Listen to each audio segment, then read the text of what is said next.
الله وخير الهدي محمد صلى الله عليه وسلم وشر الأمور محدثاتها وكل محدثة بدعة وكل بدعة ضلالة وكل ضلالة في النار.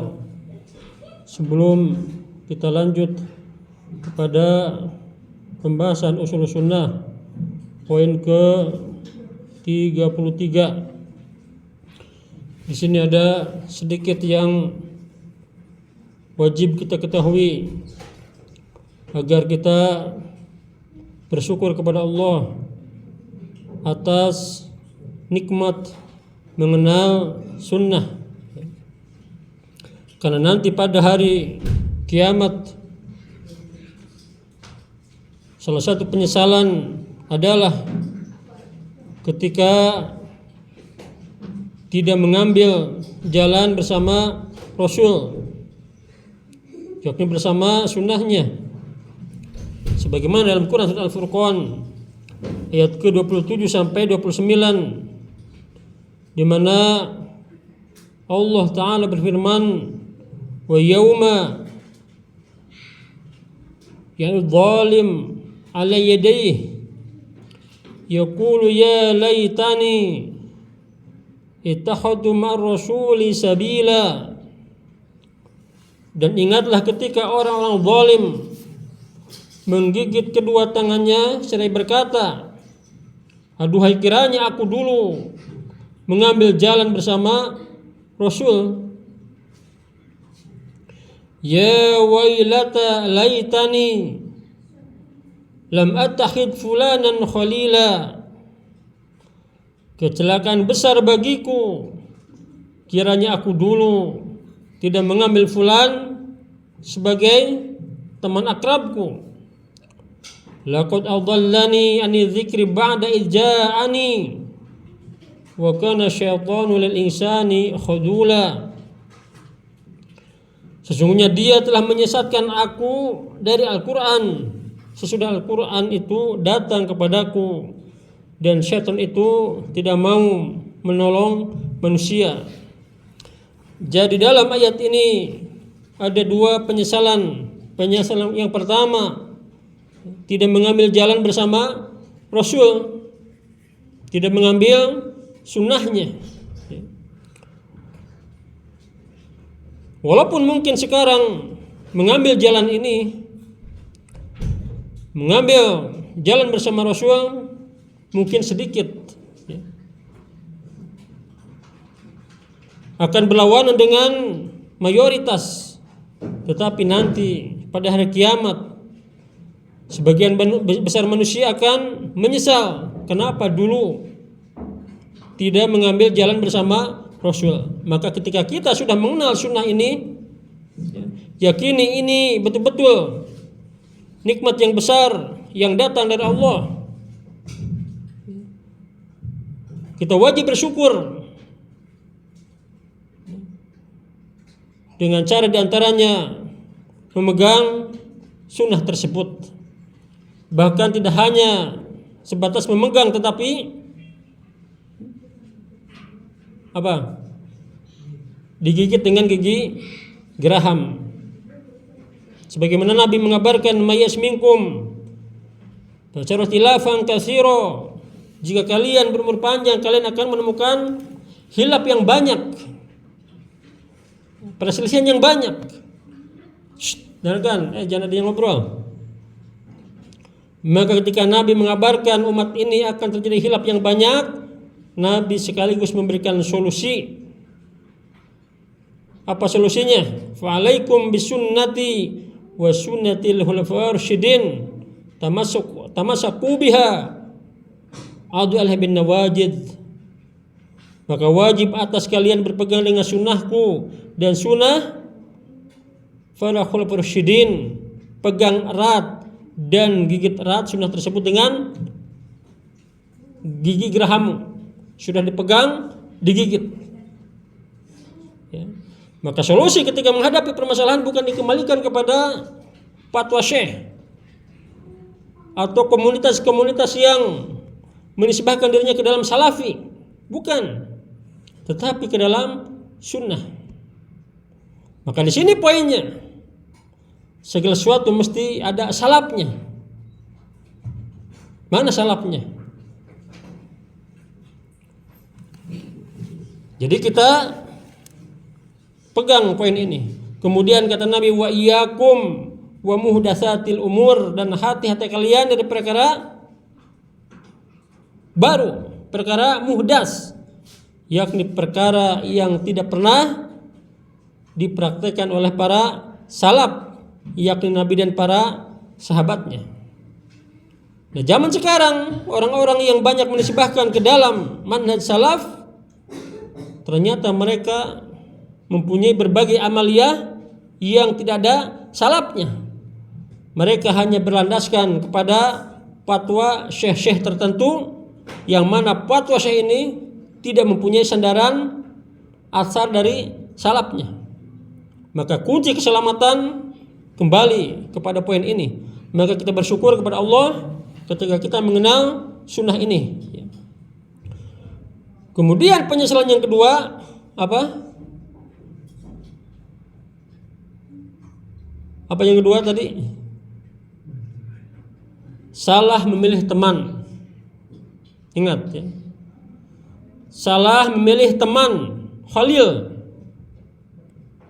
Bahkan dalam agama kita, kalau ada seorang yang mengklaim sebagai ahlussunnah tetapi berteman, bersohib, berteman dekat dengan para mubtadi, maka digabungkan bersama mereka. Sebagaimana Sufyan Ats-Tsauri ketika datang ke Basrah, dengarkan Ahwat, kemudian melihat atau memperhatikan madhabnya Rabi bin Subaih, maka ditanya, Rabi bin Subaih ini tanyakan kepada penduduk Basrah, apa madhab dia? Maka dikatakan dia adalah madhabnya as-sunnah. Kemudian ditanya siapa teman-teman dekatnya, maka dijawab Qadariyah. Maka langsung Sufyan Ats-Tsauri menghukumi dia sebagai Qadari. Maka perhatikan masalah pertemanan ini. Tetapi yang dimaksud pertemanan di sini khalil, teman dekat. Tetapi kalau hanya sebatas kenal muamalah harta dan orang kafir pun boleh. Ya. Ingat ya, ini perhatikan, bukan berarti kita tidak boleh bergaul dengan manusia, tetapi pilih-pilih siapa yang layak untuk dijadikan khalil, teman dekat kita. Rasulullah SAW bersabda, al-mar'u ala dini khalili. Agama seorang dilihat dari teman dekatnya. Fal yangdur ahadukum may khalil. Maka perhatikan siapa yang menjadi teman dekatnya. Karena teman dekat ini ya akan mempengaruhi. Kalau agamanya jelek, maka akan mempengaruhi agama kita. Kalau akhlaknya jelek, maka akan mempengaruhi akhlak kita. Termasuk ya, laqad adallani an dzikri ba'da ija'ani. Sesungguhnya dia telah menyesatkan aku dari Al-Qur'an sesudah Al-Qur'an itu datang kepadaku. Jadi setelah mendapat hidayah menjadi tersesat. Kenapa? Karena salah memilih teman. Perhatikan. Maka di antara manhaj Ahlussunnah wal Jamaah, kalau ingin menghukumi seorang, lihat teman dekatnya. Sekarang banyak para dai yang menisbahkan diri ke dalam manhaj salaf, tetapi berteman dekat dengan para mubtadi dan para ahli bid'ah. Duduk-duduk beramah tamah. Nah, ini bukan dari thariqah Ahlussunnah wal Jamaah. Walaupun mereka mengibarkan dakwah salaf, tetapi kalau pertemanannya dan para mubtadi, ya digabungkan bersama para mubtadi. Ini termasuk kaidah Ahlussunnah wal Jamaah. Bisa dilihat dalam Lamudul Mansur. Di sana ada bab bahwa seorang dilihat dari agama teman dekatnya. Insyaallah kita lanjut ya, kepada pembahasan ya, usul sunnah poin yang ke-33.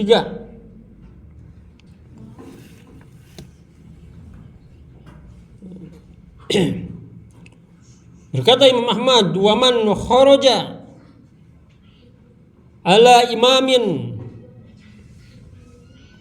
min a'immatil muslimin. Ya, dicatat ya. hapus.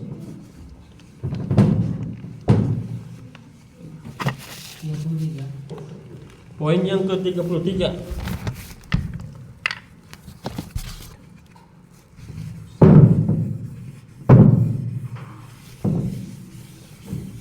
Yang ke-33, barang siapa yang keluar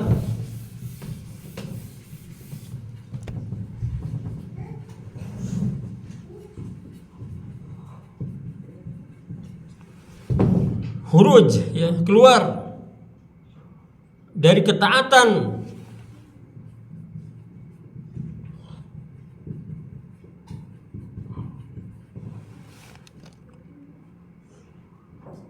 terhadap seorang pemimpin,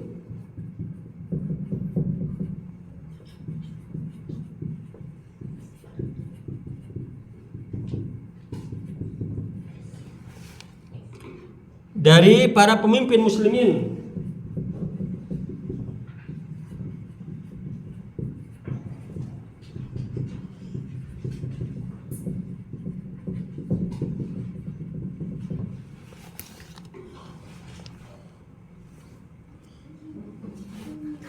wa qad kana an-nasu ijtama'u alaih, padahal manusia telah bersatu, padahal manusia telah bersatu.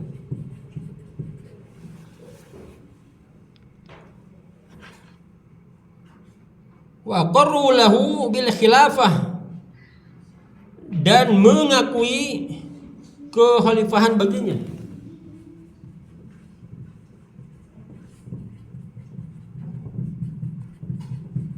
Dan mengakui kekhalifahan baginya.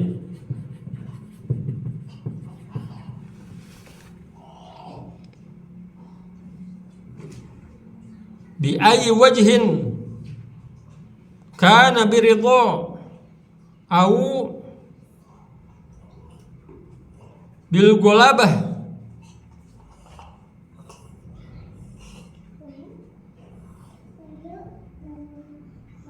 baik dengan ridho atau dengan perang, kemenangan. Baik dengan ridho atau melalui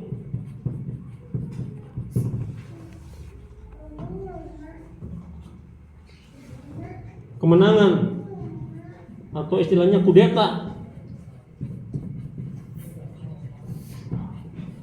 Jadi hukum asal mengkudeta pemimpin yang sah haram, tetapi ketika sudah berhasil menggulingkan pemimpin yang awal kemudian dikudeta, kemudian muncul seorang pemimpin yang dengannya kekuatan berada di tangannya, sehingga dengan kekuatan tersebut mampu menundukkan rakyatnya, maka kita wajib mendengar dan taat. Kita lanjut, ya. Tadi barang siapa yang keluar dari ketaatan terhadap seorang pemimpin dari para pemimpin muslimin, padahal manusia telah bersatu, dan mengakui kekhalifahan baginya dengan cara apapun, baik dengan ridho ataupun dengan kemenangan dalam perang, faqad syaqqa hadzal khariju asal muslimin, maka sungguh orang tersebut telah memecah belah persatuan kaum muslimin, ya. Silakan tulis, maka sungguh orang tersebut telah memecah persatuan kaum muslimin.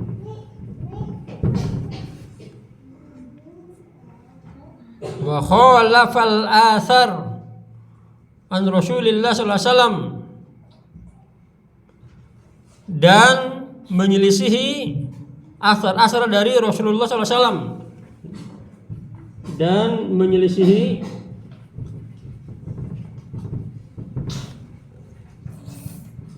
asar-asar dari Rasulullah SAW.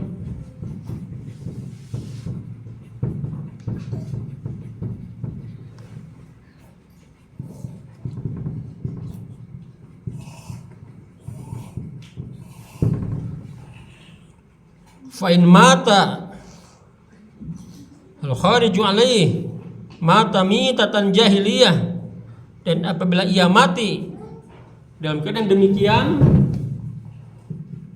maka apabila mati dalam keadaan demikian, yakni khuruj dari penguasa yang sah, maka matinya seperti mati jahiliyah.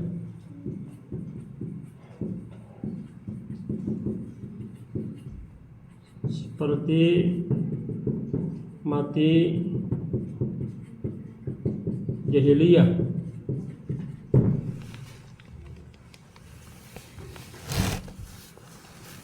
Jadi diantara manhaj Ahlussunnah wal Jamaah dalam menyikapi para penguasa, para pemimpin yang zalim, yang fajir, di antaranya apa? Mendengar dan taat. Ya ayyuhalladzina amanu atiullah wa atiur rasul walul amri minkum. Wahai orang yang beriman, taatlah kepada Allah, taatlah kepada Rasul, dan kepada para pemimpin di antara kalian. Tetapi mentaati para pemimpin, para umara tidak mutlak ditaati selama perintahnya tidak bertentangan dengan syariat. Adapun kalau perintahnya bertentangan dengan syariat, seperti memerintahkan untuk memperingati ulang tahun kemerdekaan, ulang tahun bagian dari maksiat, bagian dari tasabuh kepada orang kufar, maka tidak boleh kita mentaati dalam perkara tersebut. Adapun perintah-perintah yang di dalamnya tidak ada unsur maksiat, seperti seruan untuk kerja bakti dan seterusnya, maka wajib untuk mendengar dan taat. Kemudian apalagi bersabar atas kezaliman pemimpin tersebut. Termasuk di negara kita termasuk pemerintah yang zalim. Apa indikasinya? Yang pertama, hukum di negara kita hukum apa? Hukum tagut, bukan hukum Islam, bukan hukum Allah. Wa may yahkum bima anzalallah fa ulaika humudz zalimun. Wa man lam yahkum bima anzalallah fa ulaika humudz zalimun. Barang siapa yang tidak berhukum dan apa yang diturunkan oleh Allah dengan hukum Allah, maka ialah yang zalim. Kalau sampai menghalalkan dan menganggap hukum selain Allah lebih baik, lebih bagus, maka kafir.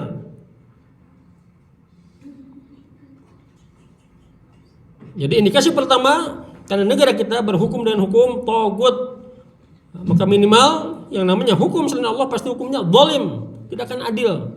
Karena yang adil hanya hukum Allah dan Rasulnya.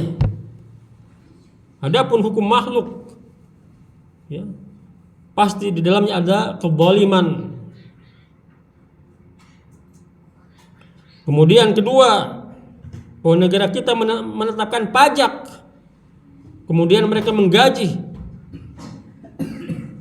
Dari pajak tersebut, pajak adalah kezaliman. Bahkan disebutkan sekitar 80% APBN di negara kita dari pajak. Pajaklah kezaliman. Tetapi walaupun begitu, walaupun pemerintah kita pemerintah yang zalim, kita wajib mendengar dan taat selama perintahnya tidak ada unsur maksiat, dan bersabar atas kezalimannya. Walaupun hak kita diambil, hak kita tidak diberikan, maka bersabar. Mintalah hak kita kepada Allah. Ya, kemudian kita mendoakan dengan kebaikan. Karena baiknya para penguasa maka akan berefek kepada rakyat. Maka poin yang ke-33 ini menegaskan bahwa di antara prinsip Ahlussunnah wal Jamaah tidak keluar dari ketaatan kepada pemimpin yang sah. Maka antum melihat kalau ada orang yang menisbahkan ke dalam mazhab Ahlussunnah wal Jamaah tetapi mengajak rakyat agar demo, agar membangkang, maka dia adalah khawarij, bukan Ahlussunnah wal Jamaah, walaupun dia mengklaim sebagai Ahlussunnah wal Jamaah. Itu sementara satu poin. Insya Allah kita lanjut pada pertemuan yang akan datang. Subhanallah.